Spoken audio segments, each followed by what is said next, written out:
Hello everyone and welcome to the final session of the TRT World Forum 2021. I'm Auskar Surbakti, anchor of TRT World's international business program, Money Talks. I hope you've been enjoying the forum so far. We'll now be taking the discussion further with this next session called The Responsibility to Protect, Human Security as Statecraft.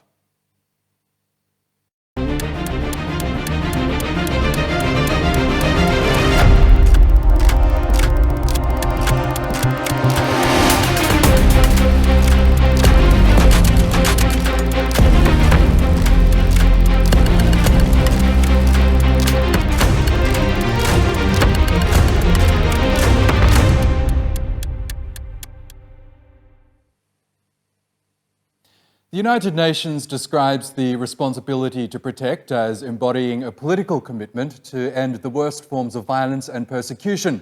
Emerging out of the aftermath of the Rwandan genocide and the atrocities in the Balkans, which the international community failed to prevent, it engaged in a process to decide how to react to gross and systematic violations of human rights. Decades later, the atrocities in Syria, Yemen, and the persecution of the Rohingya and other minorities have once again seen the international community largely standing on the sidelines. The fact that crimes against humanity continue to take place on a massive scale is indicative of an institutional breakdown on an international level. Given the failure to take decisive action through the relevant international bodies, the onus to act has been put on individual states or alliances. This session examines the issue of the moral responsibility of both national governments and the international community to account for human security in strategic planning and explore ways to strengthen the international consensus on the responsibility to protect. Well, to discuss these issues and more, it is now my pleasure to introduce our distinguished speakers in this panel. Danilo Turk served as President of Slovenia between 2007 and 2012. He's an expert on international law and human rights. Ahmed Al-Maraiki is a special advisor to the UN Secretary General Antonio Guterres. Heather Barr is the interim co-director of the Women's Rights Division at Human Rights Watch. Richard Falk is Professor Emeritus of International Law at Princeton University and Senior Vice President of the Nuclear Age Peace Foundation. And Simon Adams is the President of the Center for Victims of Torture, which is an international organization that treats survivors and advocates for an end to torture worldwide. Welcome to you all, and thank you so much for joining us. Danilo, if I could start with you first. This concept of human security, as we know, is a very broad one. There are several factors that affect human security, from economic to environmental and, of course, the physical. I want to start by asking each of you what you believe is the biggest threat to human security right now. Danilo, if I could start with you. Well, the concept of responsibility to protect is a child of a particular era in international relations. It is the child of 1990s, where the world has seen at the same time meltdown of the previous bipolar structure and the opportunity for the United Nations to do much more.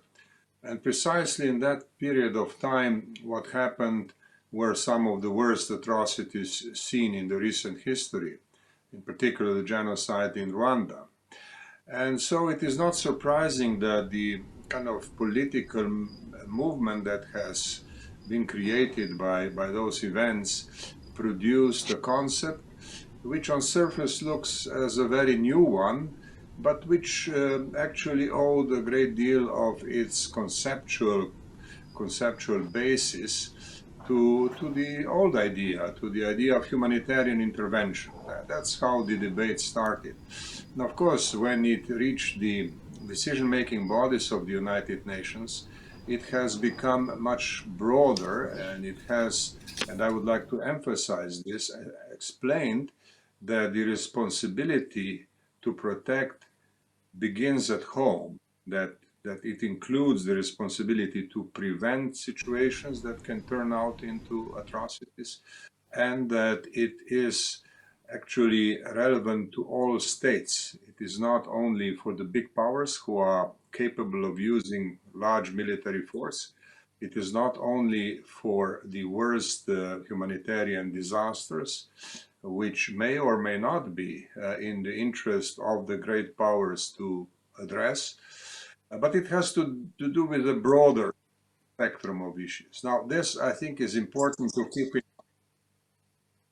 this is important to keep in mind because the subsequent changes in the structure of international relations and the dynamic which has now moved into another phase of great power competition and tensions. Some people call this a second world, a new Cold War, Cold War II.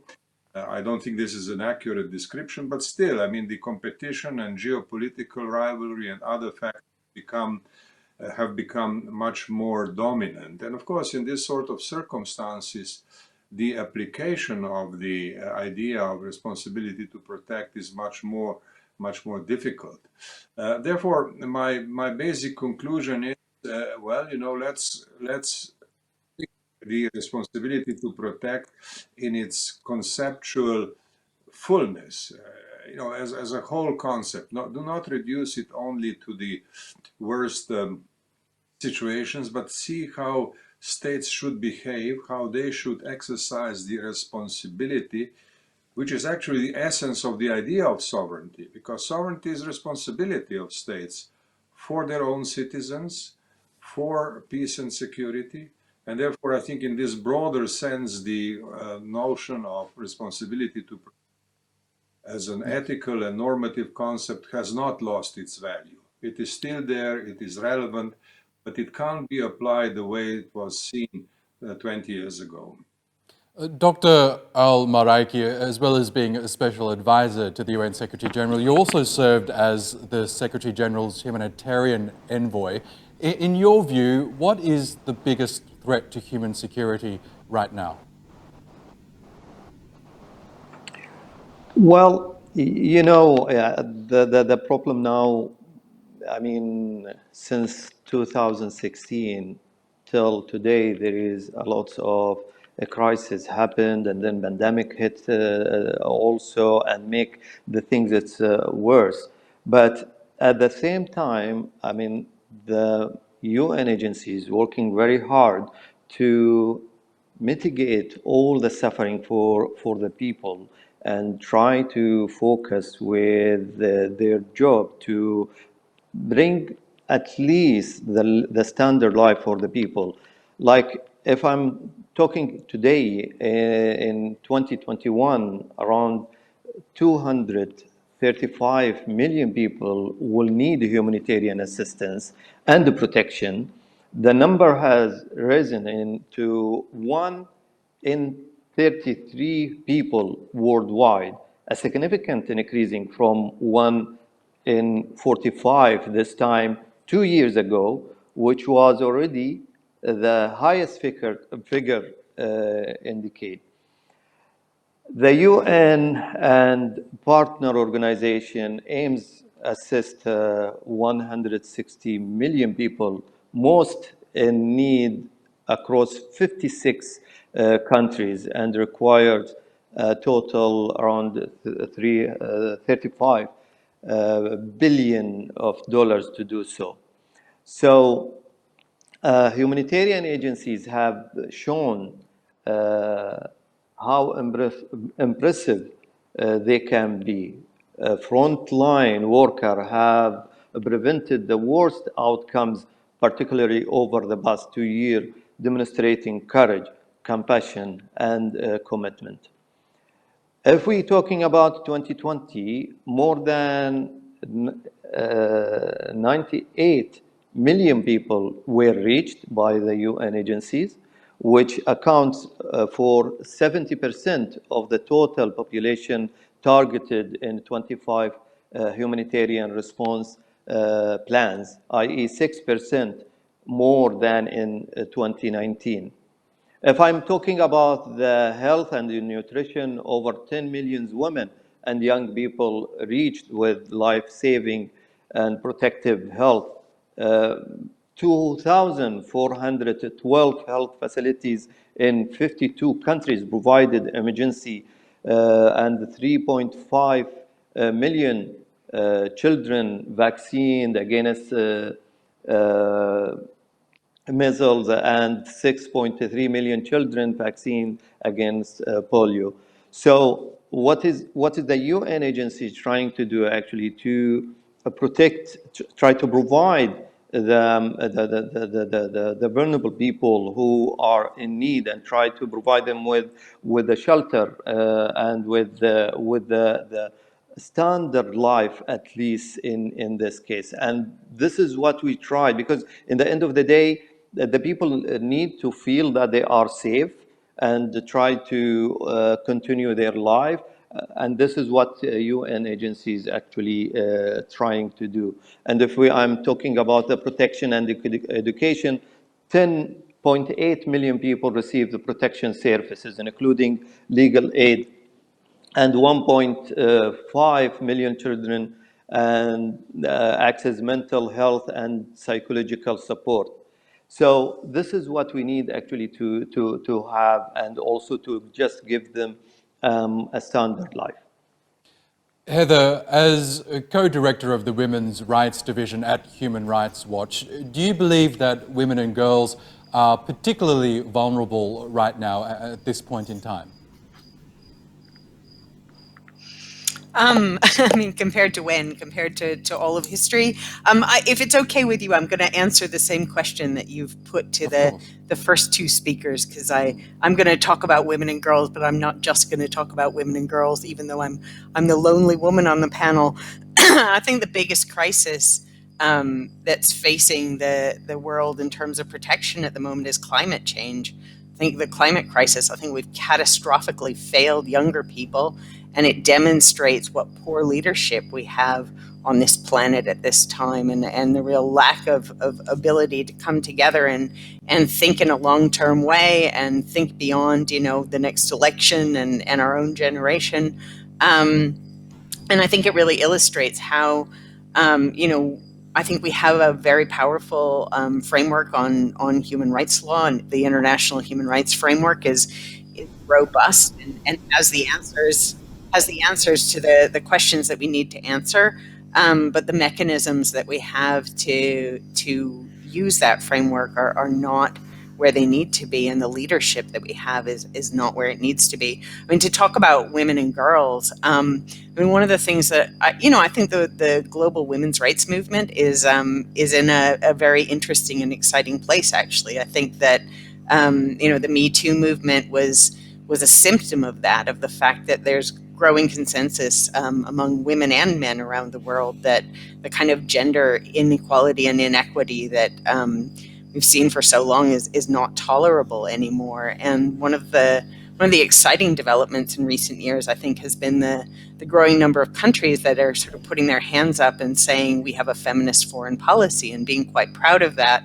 But we're in a very difficult moment right now where, the most recent crisis or one of the most recent crises that we're dealing with is the return of the Taliban in Afghanistan. And I think we're in a moment where, it begs the question of what does feminist foreign policy mean if we're not able to come up with better answers than have emerged in the last 2 months about how to respond to what is clearly the most serious crisis for women's rights in the world right now. Thank you. Professor Falk, we heard Dr. Al-Maliki mention the pandemic as a threat to human security. Heather just mentioned the rise of the Taliban in Afghanistan, as well as the climate crisis. In your view, what is the biggest threat to human security right now? That's a difficult question to answer. I mean, one way of approaching it is to build on what Heather Barr just said, that if you look at the issue of human security in a systemic way, then climate change poses the most fundamental structural and long-range problems that need immediate attention, or else we will experience increasing catastrophic consequences. But the other part of human security in this context of R2P has to do with responding to atrocities and to gross and acute violations of the sort that are attributed to the Taliban and occurred in Myanmar and other places in recent years. And one has to be concerned about the reliance on the language of responsibility to protect, because the one place that it was used extensively by the UN was Libya, where it became a geopolitical tool to achieve regime change under the umbrella of humanitarian protection of the people of Benghazi. In other words, if this idea of responsibility to protect is to be effective and trustworthy at the level of the UN, the P5, the permanent members of the Security Council, have to act responsibly. And the other thing that we must remember is that part of the adoption of this norm of responsibility to protect was to get away from the language of humanitarian intervention, which Daniela Turk called our attention to, which was the antecedent and a feature of the colonial period. The idea surfaced after the Kosovo War, and there was a search for some language in a post-colonial era that would remove the stain from the historical experience with humanitarian intervention. So we must guard against the idea that responsibility to protect is a benevolent shift in world politics. It may also be, and it has been used in this way, as a geopolitical tool to interfere with the sovereign rights of states and to create a pretext for using force in international relations. Simon, the use of torture is a clear-cut threat to human security. As president of the Centre for Victims of Torture, where is that being used the most right now, or the most blatant right now? Where is it the biggest threat? Well, unfortunately, there's so many places to answer that question with, and maybe I'll try to answer by also picking up on some of the themes that other people have talked about, including Professor Falk. I mean, I have to disagree somewhat with Professor Falk. I think that the responsibility to protect was an enormous step forward for international diplomacy, and I think there's a tendency to look at one case and then to try and extrapolate from that and say that, you know, the Libyan case is the single defining event in the history of R2P. I don't think it is. I think something that's often forgotten, that is that there has actually been more than 90 UN Security Council resolutions that have invoked the responsibility to protect since 2011, over 50 resolutions of the Human Rights Council.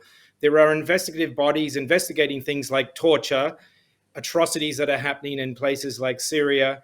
There are UN peacekeepers in places like Central African Republic, and there are many lives that have been saved precisely because of this doctrine and this idea of the responsibility to protect. I think the issue, and where I do agree with the professor, is that, and this goes back to what Danilo was saying, you know, R2P, the responsibility to protect, raises expectations around what is permissible in the cold, cruel and calculating world of international diplomacy. And it seeks to change state behavior. And that was never going to be easy, because when we look around the world today, we see that there are currently 80 people displaced by persecution, conflict, and atrocities, the highest number since the Second World War, which another previous speaker was mentioning. Yemen, Myanmar, we see so many places where international humanitarian law is routinely violated. There are over a million Uyghurs in China who are in detention. We see so many other places, whether it's the Congo or Cameroon, where identities, whether it be religious or ethnic or elsewise, are mobilized in particular ways to target people and to kill them. And I think, that's not an exhaustive list that I just offered. I think we're living through a time when human rights are under threat, and a deeply divided UN Security Council appears incapable of responding in a timely and decisive manner to anything. And I think that is a fundamental challenge to us who believe in human rights and who want to see a better world. Danilo, you mentioned earlier that the responsibility to protect should start at a local level before anything broader. What do you mean by that? How local should it go? Do you mean national governments should at first address atrocities before it's, I guess, opened up to the international community? I think that for answering this question, we first must conceptually de-link, interrupt the link between the concept of responsibility to protect and the historic concept of humanitarian intervention. I think that that's conceptually quite important, because although the responsibility to protect emerged from similar considerations, it is different in nature, and it emphasizes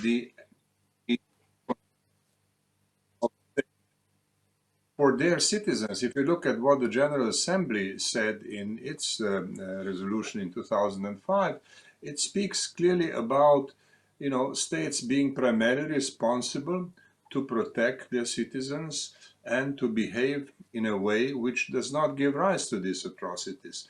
So that's, I think, fundamental, and it is fundamentally different from the older concept of humanitarian intervention. But then again, I think all these concepts are implemented in a very brutal environment, and we have to understand that the world is moving into a very dangerous phase right now.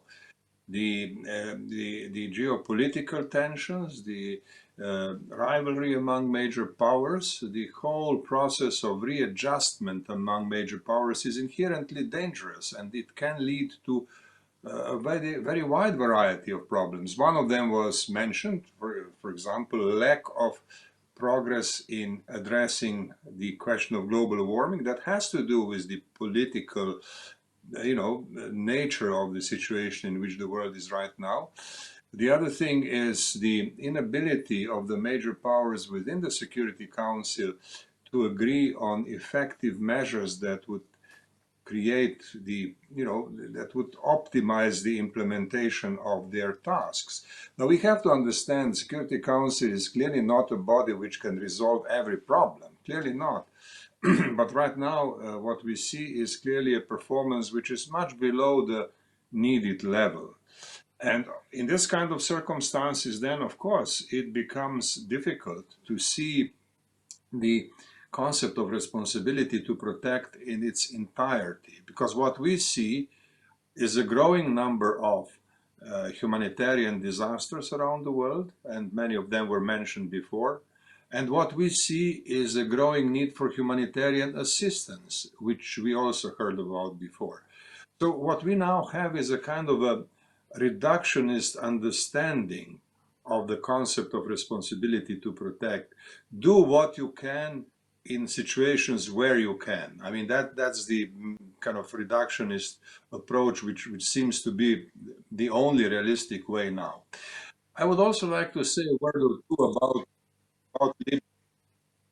You see, I think that the case of Libya is important, because the Security Council, which doesn't have a clear and permanent doctrine on use of force, it depends on the relations among major powers and at any given moment.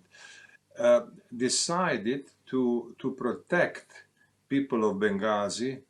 And then when the protection went beyond the mandate that was given by the Security Council, that of course created a very bad image. It created an image of, of a situation in which responsibility to protect can be used for other purposes, for purposes other than those that were defined in the relevant General Assembly resolution. So we have come into a process where very serious doubt was cast on the concept of responsibility to protect. So when one talks about the implementation of this concept, one has to understand the entire global political environment in which it is taking place. But, and this is my conclusion, that in no way diminishes the primary and basic importance of states to be responsible for their citizens within their borders. I mean, that's fundamental. Without that, there is no sovereignty, and there is only, proliferation of crisis, which the international community, organized through the United Nations and Security Council, will not be able to manage, let alone stop. Dr. Al-Maraiki, both Simon and Danilo have now mentioned the flawed nature of the Security Council. We know criticisms about the effectiveness of the Security Council are perennial. There have been many suggestions on how to reform it, from expanding the number of permanent members of the Security Council to getting rid of the veto power of those permanent 5 members altogether. I'm wondering, what is your response to the flawed nature of that arm of the United Nations? I know it's hard to encapsulate all of the criticism and address all of the criticism of the Security Council, but how would you respond to that perhaps the Security Council isn't as immediate or effective to crises as they arise?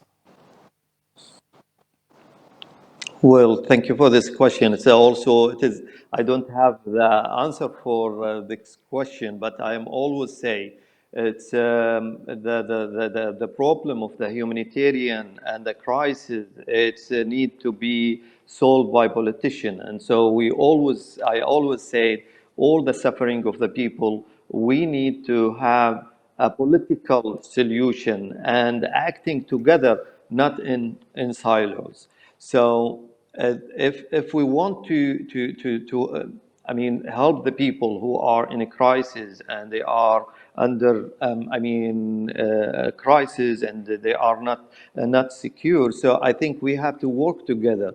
Although we cannot find the solution to the cause, to the root of the cause, but at least we are, as a UN agencies, we have to act according to what we've seen in front of us. But we cannot, as a humanitarian UN agencies, work alone, but we need to be also working with all the sectors as well, i.e. NGOs, the government, the private sector as well.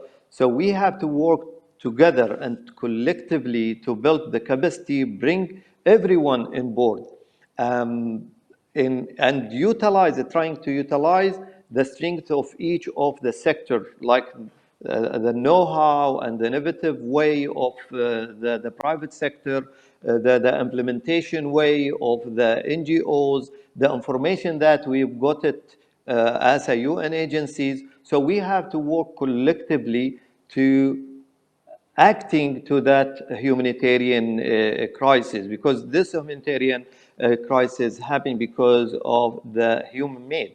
So we need to act. Yes, there is still, the only solution is to use the political solution, because that will help us to mitigate all the suffering of the people. But also, on the other hand, we need to listen to the refugees and to IDPs as well, and understand what they need and how can we respond to that need, because sometimes we just acting according some of the reporting, and sometimes we're not listening to the refugees and IDPs, and we're not understanding what they are need. I will give you an example, like what happened in 1 year in Syria. The winter hit the Syrian refugees, and everyone want to help, and many of the countries just send a blanket for those people who are in need and under that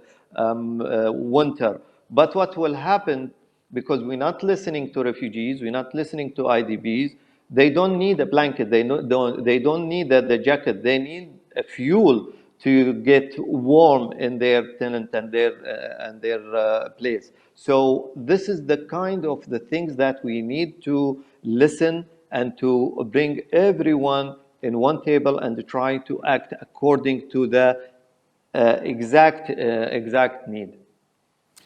Heather, can I ask you about the situation in Afghanistan, which you touched upon earlier? We know when the Taliban took over the country, once again, there were immediate fears for the welfare of women and girls in the country, and it seems that in some cases those fears have been realized. We're hearing reports that girls haven't been allowed to return to school, women have been prevented from assuming their jobs in some workplaces. Do you believe that the international community is currently failing the women and girls of Afghanistan in terms of protecting their security?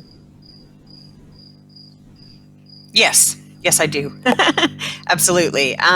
I think that what's happening right now, what's unfolding is, I mean, there's an incredibly shocking humanitarian crisis that's deepening every day in Afghanistan, and there's a very real likelihood of famine in the coming weeks, which of course will affect women and girls particularly. But this is coming after a long string of failures on women's rights. I think that we've talked about some of the failings of the Security Council, but there've also been some positive moments. My favorite Security Council resolution is 1325, which I think could have helped to avoid some of the disaster we're seeing in Afghanistan if people had actually followed it, if there actually had been full participation by women in all of the discussions and processes that happened about the decision making on how the international community was going to deal with Afghanistan. And it's not too late to start paying attention to 1325 now. I really take your point, Mr. Al-Maraki, about listening to IDPs and refugees, and we should listen to women in the same way. The way out of this crisis in Afghanistan is by listening to Afghan women, but it's pretty hard to find any world leaders who seem to be doing that right now. One of the things that I've written about this week actually is about how many countries, and also not just countries, but UN agencies and aid agencies are sending all male delegations to go and meet with the Taliban, which I think sends a shockingly bad message about how seriously the world actually does or doesn't take women's rights. So yeah, I think that the solutions in Afghanistan are very, very difficult. It's very difficult to figure out how to stem the humanitarian crisis. It's even more difficult to figure out how to do that while also putting pressure on the Taliban to stop these abuses against women and girls that shock really the entire world. What the steps that they're taking, such as, it's now over a month since they sent boys back to secondary school and denied all girls access to secondary school. Secondary schools have reopened in a few provinces, but the vast majority of girls are still out of high school. This is shocking, and you can see that there's no country in the world that really seems to think that this is okay, and at the same time, no one seems to be able to figure out what to do about it. Thanks. Professor Falk, how do we address the situation in Afghanistan there, where we are hearing credible reports that the rights of women and girls, for example, are being infringed upon, as well as those of who have worked with the United States in the past? How can the international community possibly intervene? Should they intervene to try and address some of those grievances and atrocities that we're hearing about out of the country? Well, that's a very fundamental question that you pose with very concrete implications.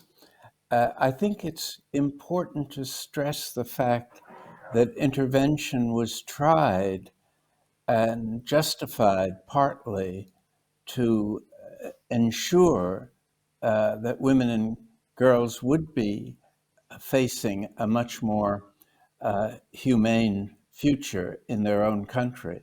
And that intervention failed miserably and brought Afghanistan to the situation where it's now in. I don't think intervention has a good record in the world that has emerged after World War II. There are very few instances where it has produced positive results.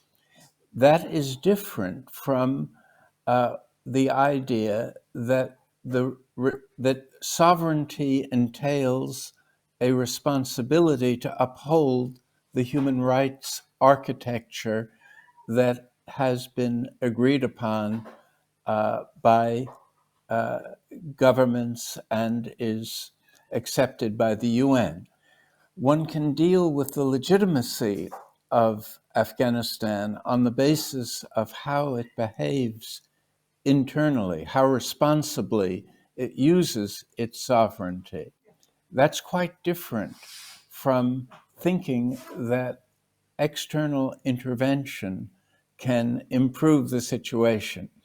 It is, I think, intervention remains part of the primacy of geopolitics, and it's an element of what is referred to in the overall theme of this forum as the paradoxes of strategy and power, that you can use good language as in the responsibility to protect rhetoric, but when it is appropriated by those with power, the primacy of geopolitics tends to make the situation worse. That happens all over the Middle East through the attempted interventions. In Syria is the most dramatic case of this. And that's not to question the fact that horrible things are happening within these countries. But what I am suggesting is one accentuates the horror, one doesn't mitigate it by supporting intervention, which always proceeds from a motivation that is strategic. Countries don't commit their capabilities to any great extent unless they have a strategic motivation or a geopolitical ambition that underlies that commitment. And that's a very dangerous way of authorizing behavior in a post-colonial world where the forces of nationalism will protect even regimes that are doing very bad things to their own population. So I would oppose any further effort at intervening in Afghanistan to improve the human rights situation there. And I would stress giving rewards and punishments for the effort to achieve political legitimacy. It's obviously very important that the Taliban, that it receives diplomatic recognition and economic assistance. Those levers of influence can be productively used. But to talk about intervention seems to me to be a regressive move. Simon, do you agree with Professor Falk there that perhaps the carrot and stick approach to statecraft should be used in Afghanistan's situation, given the fact that we are also hearing reports that people who were once working for the US and its allies in Afghanistan are in fact being tortured, in some cases executed as well? Do you believe that that diplomatic approach is what's needed here as opposed to yet another intervention? Yeah, let me just clarify that a little bit. I think that is a form of intervention. Let's be careful what we mean by intervention. Intervention isn't just military force. I mean, that's something that we're referring to. I think trying to use all kinds of diplomatic levers with the Taliban certainly makes sense. And it's not just former UN employees who are being targeted. It's not just women and girls, although they face the greatest burden in Afghanistan. There's also a huge and developing threat to ethnic Hazara people who are being systematically targeted in many cases by the Taliban, and I think that has to be kept in mind. I think the overall situation here that we're kind of like touching on is that, from my perspective, what we don't need is more international law. But we are living through a new age of impunity and we need, and of a difference sometimes to the atrocities that are happening in different parts of the world. And an age not where there's too much action to stop atrocities, but where there's too little action to use diplomacy and to use a full range of diplomatic tools to prevent atrocities from happening or to stop them after they are started occurring. And I think in some ways Myanmar is a classic example of that. We saw the genocide take place against the Rohingya in 2017. And as of today, the 20th of October, 2021, 4 years since that genocide took place, there has not been a single resolution adopted by the highest security body in the world, the UN Security Council, to just name the nature of the crime or to hold the perpetrators accountable. And we have seen, though, and I think this is the point I'd want to emphasize, it's not just about the UN Security Council. It's not just about military force. It's not just about extreme measures, as I would call them. We've seen other states take up their responsibilities in different kinds of ways. We've seen states apply bilateral sanctions against perpetrators in Myanmar. We saw the smallest country in the African continent, the Gambia, take it upon itself to take Myanmar to the International Court of Justice for perpetrating a genocide against the Rohingya, a case, that is ongoing.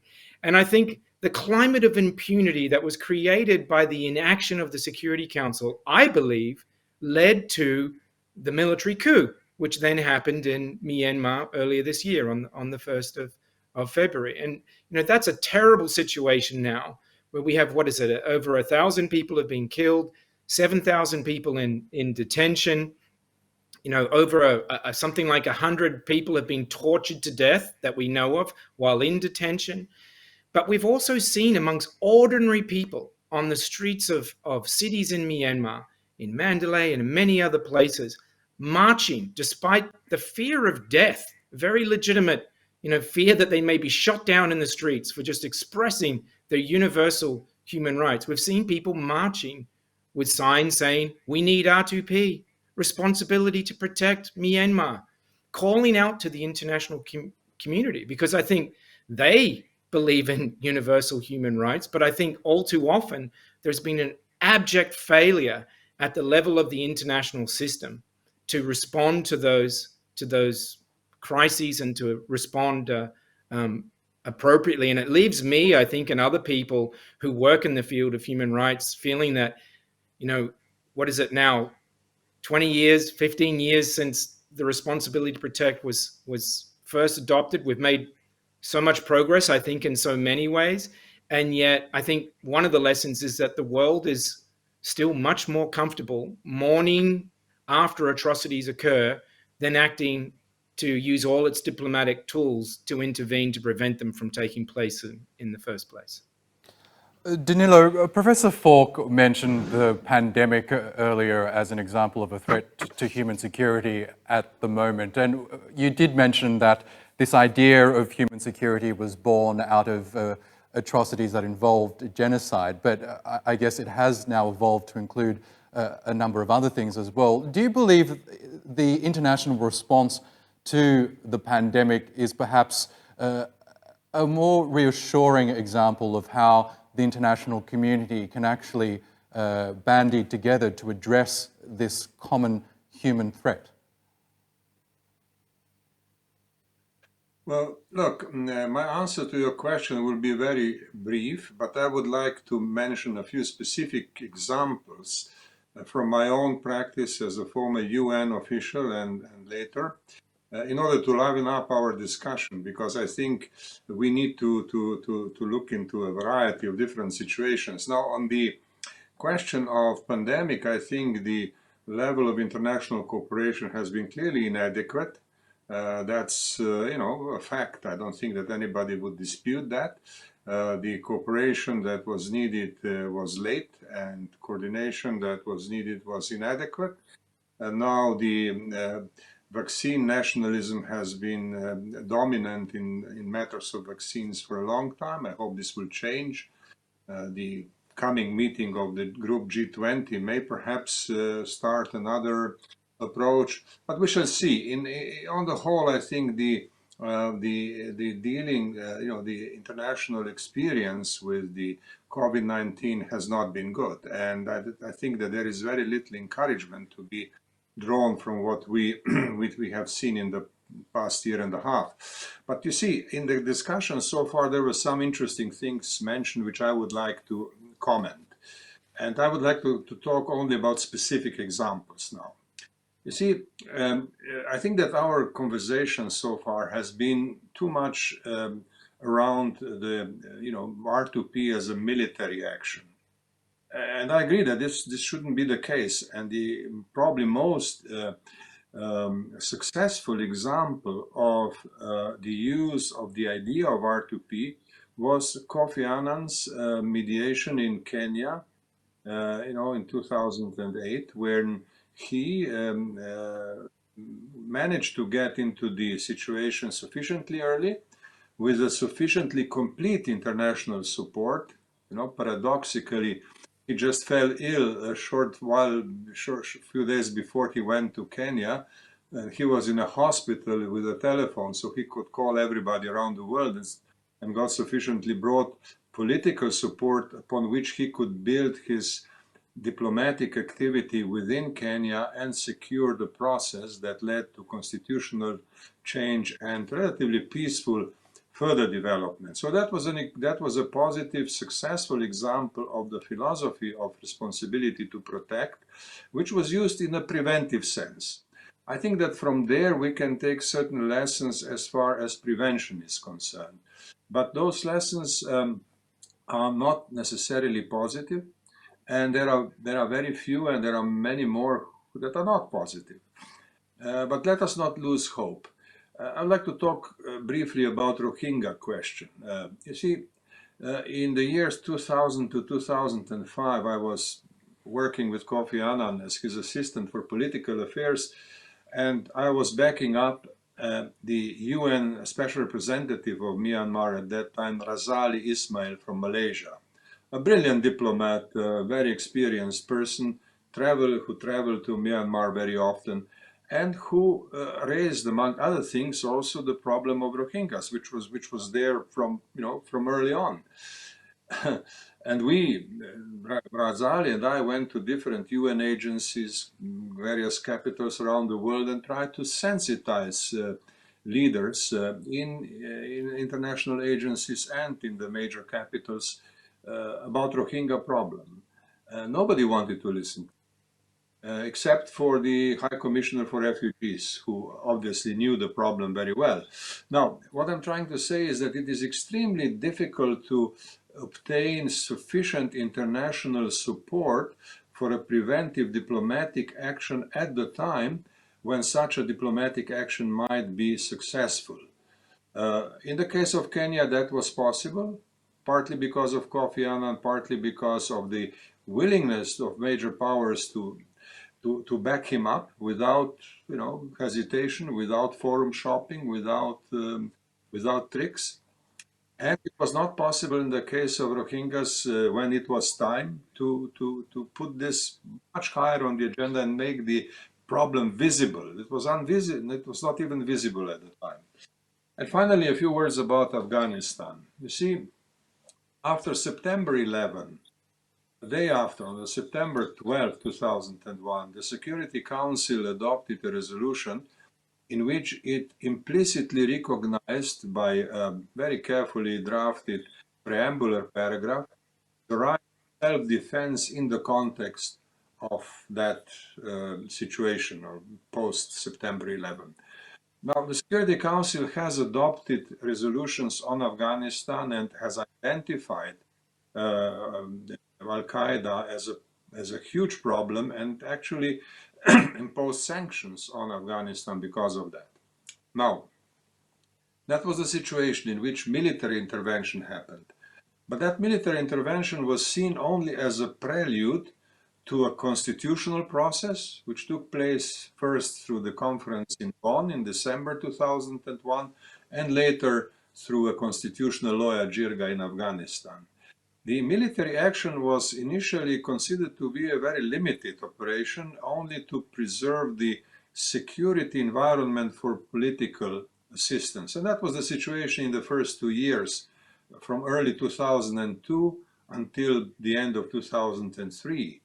Then, essentially after the Iraq war, what happened was a redefinition of the military operation in Afghanistan, which went to totally new dimensions. It produced some positive results, but also many negative effects. And to conclude, now the world has gone through this terrible experience in Afghanistan. First, the Soviet military intervention with all the consequences, then the international military intervention for 20 years. And it is clear that military force is not going to solve the problem. Now is the time for diplomacy. But diplomacy now is infinitely more difficult than it was at the time of Kofi Annan's diplomacy in Kenya.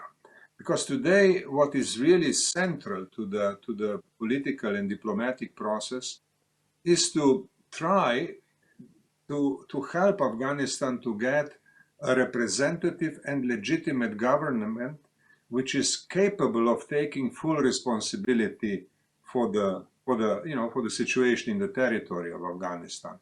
That's extremely difficult to do.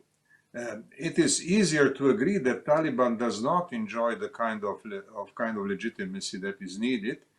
But how does one make sure that the government will represent all segments of Afghan society, including all ethnic and religious groups, adequate representation of women, which of course was tried during the military intervention in 2002 and subsequently. How does one do that? Obviously not with military means, but perhaps with a kind of a good diplomacy, but organized in a way which would allow all relevant actors to participate in the process. It can't be done by a single country. It can't be done by the neighboring countries only. It must include the major powers, must include everybody who can help in a concentrated diplomatic efforts. Are the political conditions to put together such a diplomatic effort available? I don't know. Well, I think it is worth trying. And I think that organizations such as Human Rights Watch or Responsibility to Protect group have to have a place in this coordinated international effort. They have to have a place in diplomacy, not only in analysis and critique. Well, analysis and critique is fine, but the difficult thing now is how does one put together a diplomatic framework and a diplomatic activity that would give proper place to all those who need to be there to help. I don't have an answer now, but if you have a similar meeting in a year from now, we may perhaps see if there was any progress in that direction or not. Dr. Al-Maraiki, I'd like to see if you have any answers to those questions, because as well as your roles with the United Nations, you were also an ambassador for the Qatari Kingdom. You were the Director General of the Qatar Development Funds, and we know that Qatar has played a key role in hosting the peace talks with the Taliban, hosting the Trump administration when it signed that accord with the Taliban as well, that eventually would lead to the Taliban's recognition. Can you shed any light at all on the Qatar government's approach to the Taliban? Well, of course, I'm here represent the SG of the United Nations as a special advisor, and I'd like to highlight about the pandemic, if you allow me to just answer your question about the pandemic, because this is my field. Many of the people consider a pandemic as a crisis. In my point of view, how can we use this kind of crisis to have it as opportunity? I can say that there is a bright side and dark side for this pandemic. And on the dark side, as you know, we have been entirely consumed by pandemic and the global emergency, which has affected everyone and everywhere. On the bright side, during the nightmare of the pandemic, people adapted how they do business and how they respond to crisis. The adaptation has meant those actors have been able to come together in a new way and react to changing global needs. However, the last 18 months has also shown how hard it is to respond to emergency situation. Like just in 14th of August, a 7.2 earthquake hit Haiti, claiming 2,200 lives and injuring over 12,000. Tropic disruption Grace not only left behind large-scale damage, but also flooding. The UN made an emergency appeal of $187 million. Thousands of people suddenly without their homes in the middle of pandemic create situation allowing for an increased COVID-19 transmission. This has political potential, this has the potential to overwhelm a weak, overstretched health system, a healthcare system that in Haiti will also have to provide assistance to those injured by the earthquake. So what we need actually is we need NGOs, we need policymakers, we need all the stakeholders to work together more effectively to deliver assistance during the time it is the most difficult. So, I mean, back to your question, as I told you, I'm here as a humanitarian, and I'm trying to focus about what I'm knowing. Although Qatar doing very well in with the refugees and in Afghanistan, and also the Qatar Development Fund play a very big role, and we here in Qatar actually they hosted many Afghanistanis and they provide them with all their needs. So just to follow on from that, do you believe that Qatar is actively playing a role or should play a greater role in perhaps making sure that the Taliban respects the rights of women and girls, for example, and abides by international principles, international law? Yes, I believe that, and this is why we have an office for Taliban and open to everybody to the floor to open the dialogue, because I know, I mean, here in Qatar they believe about open the dialogue and bring everyone on the table and try to find a solution and a collectively solution. It is not a kind of just silos thought and just one party has to do what he should do. But I think this kind of crisis, we need to be all together and try to find and treat the problem in different angles, not just only from one angle. And also we have to listen to everyone and to see what is the perspective and what is the best solution to implement it on the ground. But if everyone be apart and trying to impose what he think, I think we need to be together and try to find a proper solution. Okay, we've got half an hour left to this discussion, so I want to move on, Heather, to one of the threats to human security that you mentioned, and that's the climate crisis and global heating. We know that the COP26 UN Climate Summit is happening in just under 2 weeks' time in Glasgow. Do you believe that perhaps the way nations are dealing with the climate crisis is perhaps a more positive example of statecraft in terms of responding to this threat?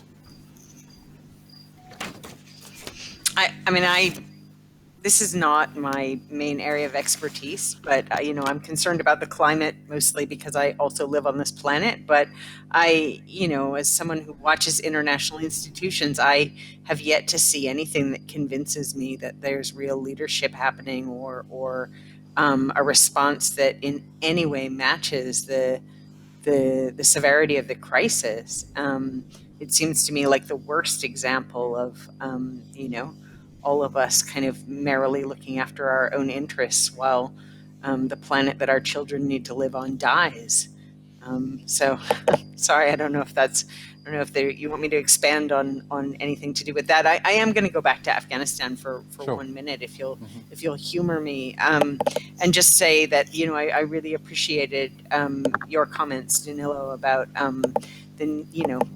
it's not clear that there is an opportunity to find a solution at this point, but it's certainly worth a try. And what it's going to require is everyone coming together. And I also hear your invitation for groups like Human Rights Watch to do more than stand on the sidelines and heckle, but to be involved in diplomacy as well. And I want to say that I also appreciate Simon, you pointing out the example of Guinea and the Rohingya, which is something that we've really taken to heart. And I think in our advocacy on Afghanistan, we've been saying to countries, you've spent 20 years sort of standing behind the US and waiting to be led by them, and it's clear that that hasn't gone especially well. And in this moment, US leadership on Afghanistan is very conspicuously absent.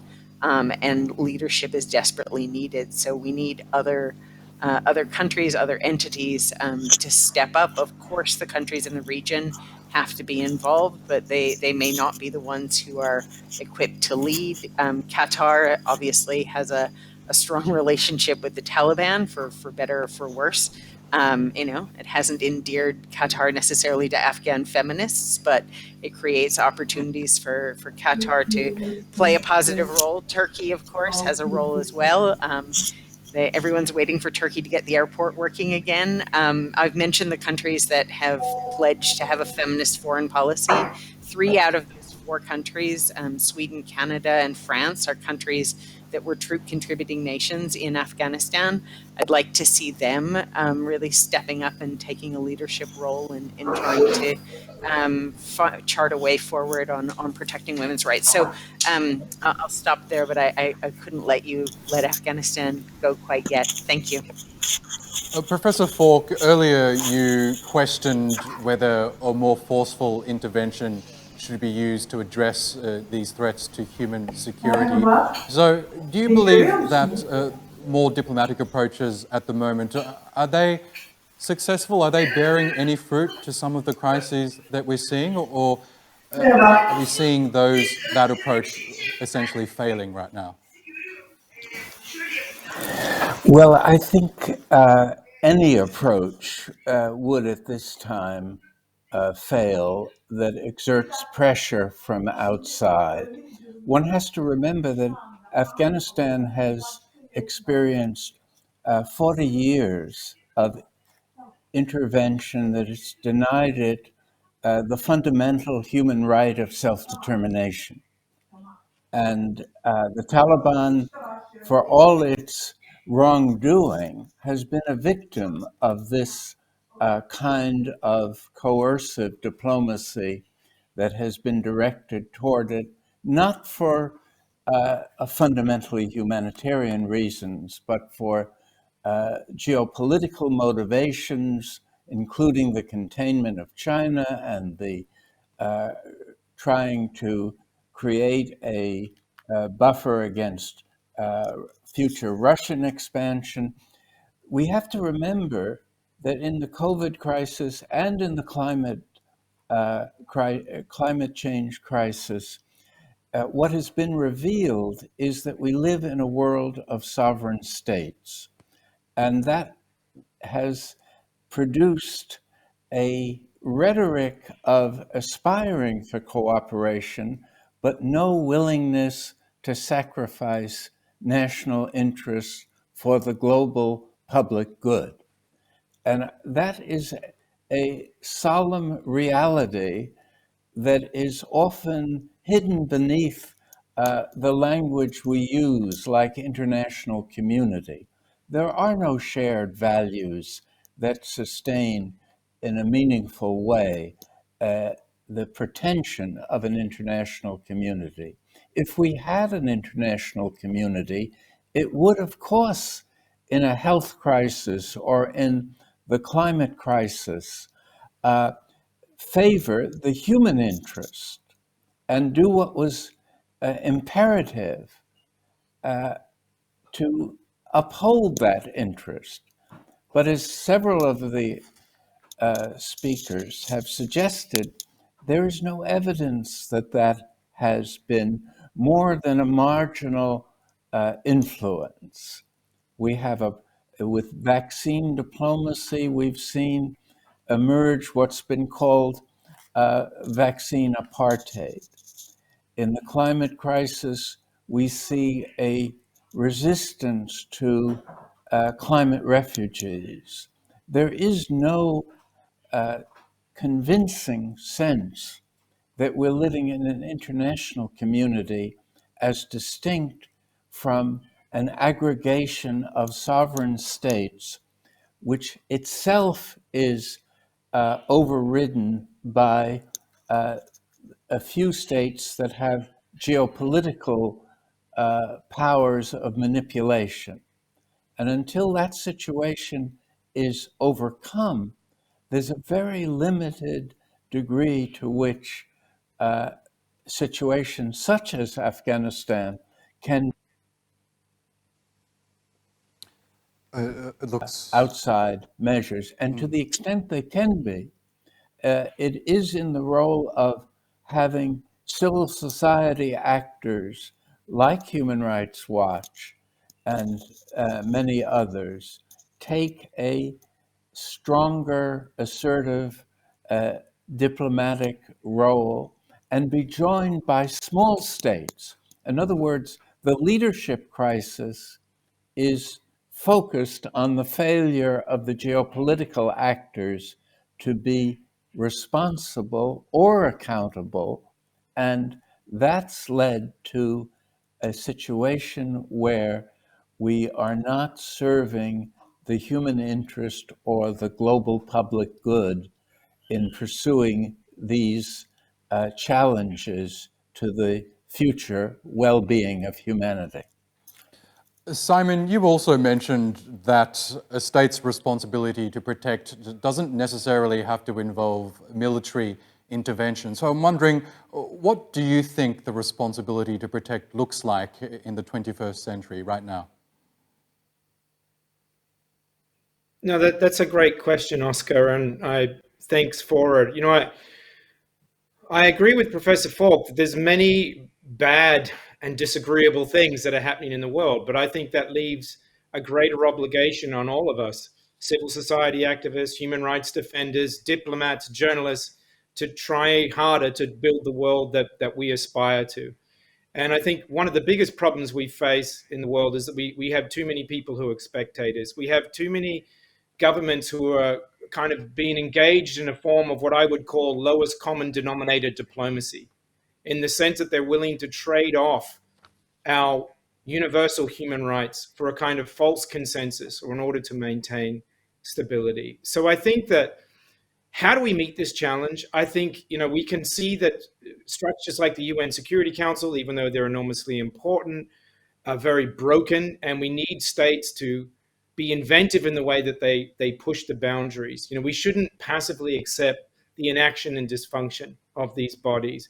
We need to shift the locus of action elsewhere, as the Gambia did with the Myanmar ICJ case.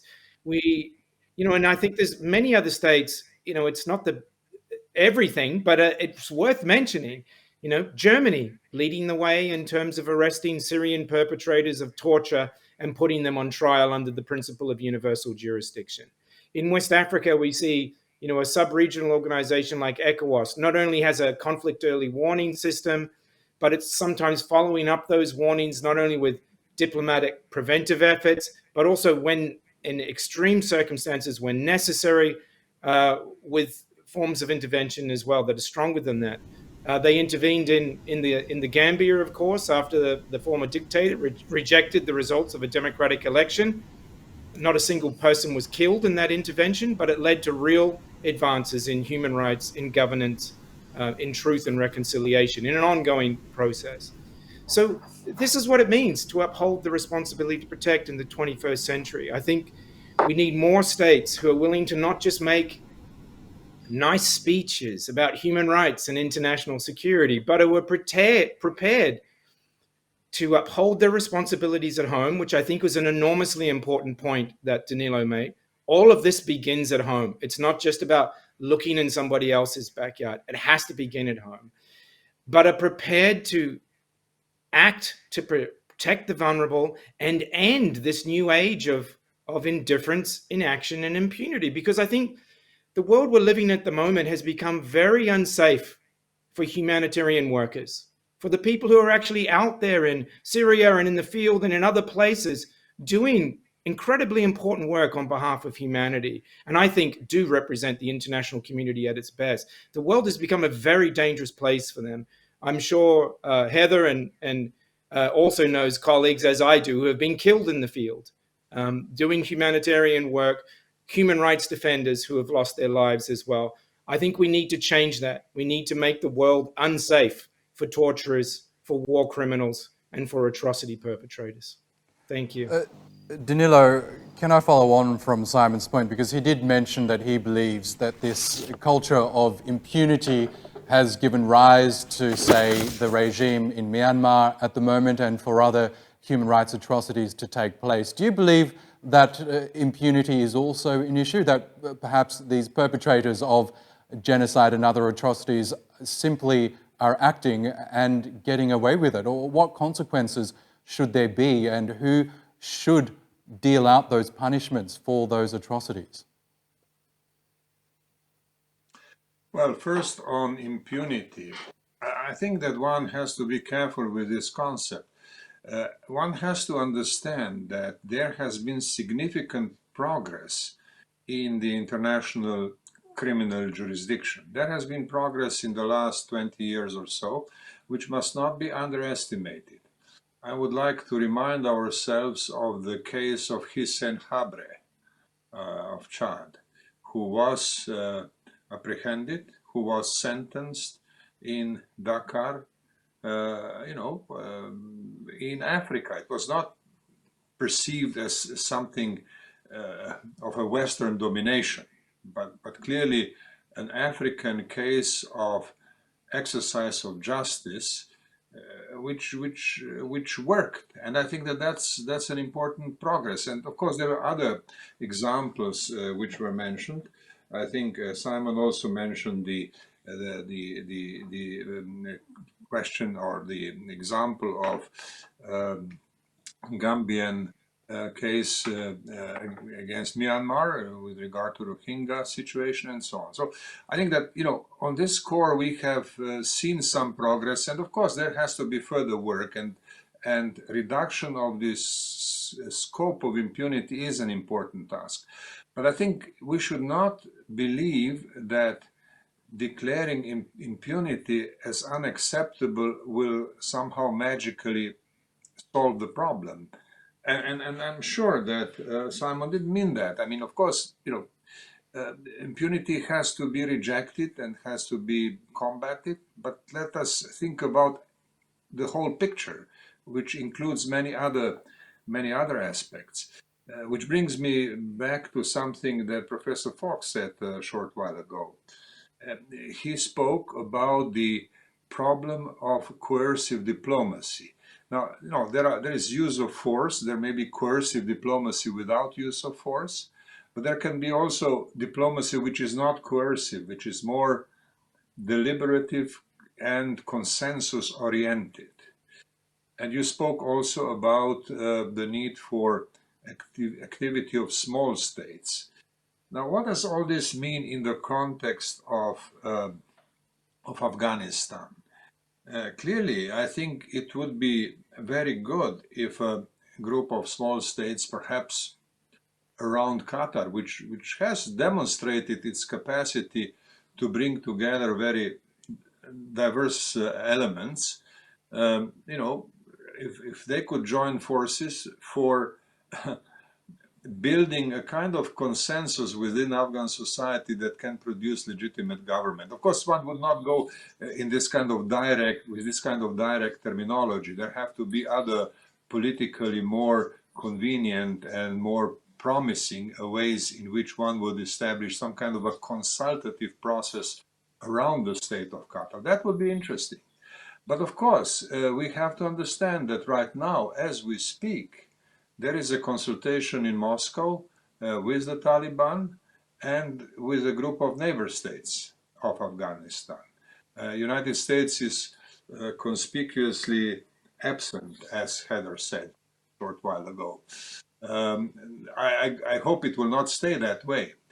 And the only amendment I would like to make to Professor Falk's approach is, yes, organization, kind of mobilization or activation of small states for a consultative, consensus-oriented process for a new Afghanistan might be an interesting idea, could be tried. Qatar is a good point of departure for that. But it must be clear from start that this is not against the big power diplomacy, that this is actually something that complements or can actually be merged with the traditional big power diplomacy, because we must be realistic. This sort of situations, the kind of situations that is in Afghanistan, are the province of big powers. I mean, it has been for the last several hundred years, and they cannot be simply, forgotten or ignored. That's not possible. It's not going to work. But I think that there is some space for diplomatic creativity here for small states, and that doesn't take away this problem of who needs to be punished. I mean, the question of impunity has to be kept there, but with the understanding that working against impunity or going beyond impunity is not the formula that in itself guarantees a success in a place like Afghanistan. So a few thoughts kind of that came as a result of listening to the previous speakers. Heather, I saw you agreeing with Simon earlier. You had mentioned, he had mentioned that he believes that humanitarian workers who are currently addressing threats to human security are becoming increasingly targeted at this point in time. Can you just expand on that? Or why do you agree that perhaps humanitarian workers are under increased threat right now? Thank you. Yeah, I mean, like Simon, I've known too many humanitarian workers who have died. And yeah, I think that it's a real breakdown in our ability to respond to human rights violations if we're seeing that category of workers as having lost this kind of perceived protection that they did have in the past. I mean, one of the important discussions that's actually happening in Afghanistan at the moment is about whether women will be allowed to work as humanitarian workers, and you know, and whether this is a condition on providing humanitarian assistance, or whether this is an essential operational aspect that has to be figured out before that aid can be delivered. And it's been an interesting, frustrating, but interesting discussion to watch. There's been a split among UN agencies, which is very, very unhelpful. With some UN agencies really sticking to the view that you cannot deliver humanitarian assistance in this kind of environment. You can't deliver humanitarian assistance adequately anywhere without women workers, but even less so in a place where you have as much gender segregation as you have in Afghanistan. Whereas there have been other agencies saying, well, you know, let's just get out there and, you know, this is life-saving aid. We have to get out there and deliver it as fast as we can. And we don't have time to worry about this now. We can worry about this later. And then you've got the role of donors who are putting pressure on these aid agencies and saying, you know, we gave you this money. If you're not going to get it out the door and deliver it to people, then, you know, maybe we shouldn't have signed the contract with you, or maybe we'll take back some of that money, and so on. So it's a very messy situation, but I think indicative of, you know, how some of these principles that we might have thought were quite clear and established seem to be less clear and less established than we might have hoped. I mean, I just wanted to add one more thing, which is that one of the things we haven't talked about very much in this discussion is about refugees and about the responsibility of all of our countries to have an open door for people who have no choice but to flee their own country. And I think that, you know, there are so many examples over the last 10 or 20 years of how you know, more and more countries just seem to feel completely comfortable ignoring the 1951 convention and sort of shutting their door, or creating really abusive processes that are designed to punish people so much that they decide to go home or stay home in the first place. And the situation in Afghanistan, of course, is the latest of many tests of you know, to what extent the rights of refugees really still exist or not. And you know, I know that there was this large evacuation, but there are many thousands of people, you know, perhaps hundreds of thousands of people trapped in Afghanistan right now who feel like they you know, are being persecuted, are at risk of persecution. They need to leave the country, and the doors have been shut on them. You know, and this seems to follow on from the supposed refugee crisis that Europe felt that it experienced some years back. And I think this is another sign of this kind of breakdown that all of us have talked about this evening. So I'll stop there. Thanks. And I'm sure we could have a whole other discussion on the issue of refugees, but that does unfortunately bring us to the end of this discussion. Can I thank all of our guests, Danilo Turk, Ahmed Al-Mariki, Heather Barr, Richard Falk, and Simon Adams for joining us during this session. Thank you so much. Also brings us to the end of this year's TRT World Forum. Thank you to everyone who took part over the last 2 days, and to all of you who tuned in. We hope you found the discussions interesting and worthwhile. We look forward to bringing you another edition of the forum next year. Until then, bye for now.